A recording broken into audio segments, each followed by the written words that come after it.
संध्या की शादी उसके पिता ने शरत से की।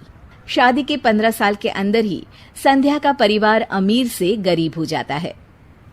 एक दिन संध्या जब अपनी भाभी से कहती है, भैया माँ पिताजी के बाद अब आप लोगों से ही मेरा मायका है।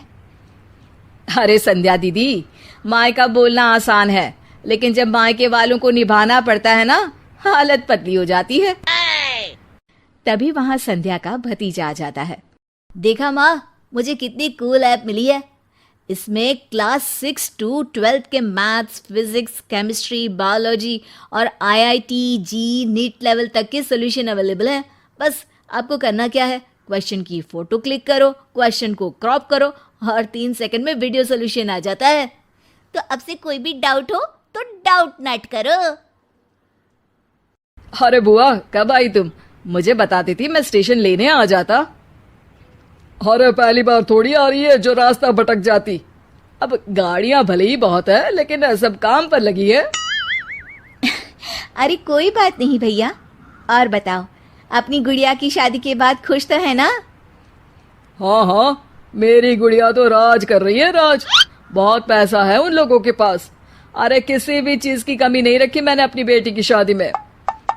हाँ भैया, वो तो इस घर का रिवाज है। बेटियों की शादी बहुत ही धूमधाम से करते हैं। पिताजी ने भी मेरी शादी में कोई कसर नहीं छोड़ी थी। बस किस्मत मेरी ही खराब निकली। अरे दीदी, अच्छा ये बताओ कैसे आना हुआ और कब का प्रोग्राम है? संध्या पूरे घर को देखती है। उसे अपना बचपन याद आता है कि कैसे उसके पिता ने ये घर प्यार से बनाया था। मुझे सीढ़ियों वाला घर पसंद था, तो पिताजी ने मेरे लिए 2 तल्ले का मकान बना दिया।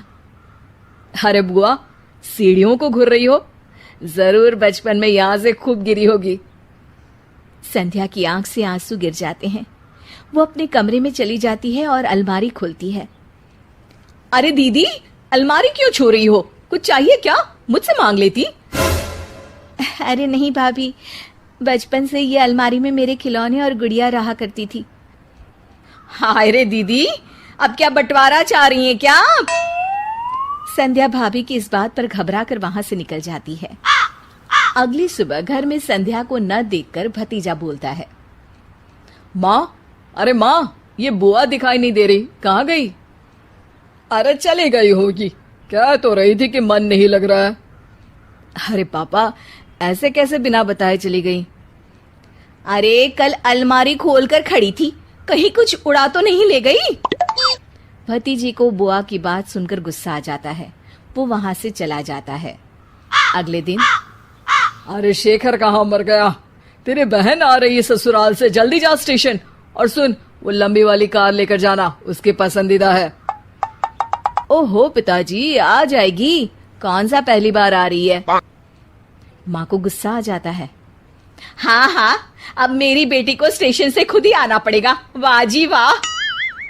शेखर, हुआ क्या है तुझे? क्यों नहीं जा रहा है अपनी बहन को लेने? उसने तेरे लिए क्या क्या नहीं किया, कितना प्यार करती है वो तुझसे। पिताजी, प्यार तो बुआ भी आपसे कम नहीं करती थी। फिर भी उन्हें ना कोई लेने और ना ही कोई छोड़ने जाता है, वो क्यों भला? पिता को गुस्सा आ जाता है और वो उसे थप्पड़ मार देते हैं। अरे बस करो, क्यों आप दोनों उस संध्या के लिए लड़ रहे हो? ठीक है पिताजी, आज तो आप ड्राइवर को भेजकर अपनी बेटी को ले आइए, लेकिन याद रखिए, अपनी शादी के बाद मैं अपनी बहन को कभी नहीं पूछूंगा। पिता को अपनी गलती का एहसास होता है। आज बुआ का जन्मदिन है, याद तो होगा नहीं आपको? पिता की आंख भर आती है। लेकिन तभी वहां अपनी पसंदीदा कार से संध्या घर आती है। भगवान भाई दे तो तुम्हारे जैसा भैया। पापा को पता था कि कौन से रंग की कार मुझे पसंद है। तुमने उसी रंग की कार से मुझे घर बुलाया, वो भी मेरा जन्मदिन मनाने के लिए। ईश्वर सबको तुम्हारे जैसा भाई दे। भाई संध्या को गले लगा लेता है। तभी वहां भतीजी गुड़िया भी ससुराल से आ जाती है। अरे संध्या बुआ, आप? हाँ, आज तो घर की दोनों बेटियां अपने घर में हैं।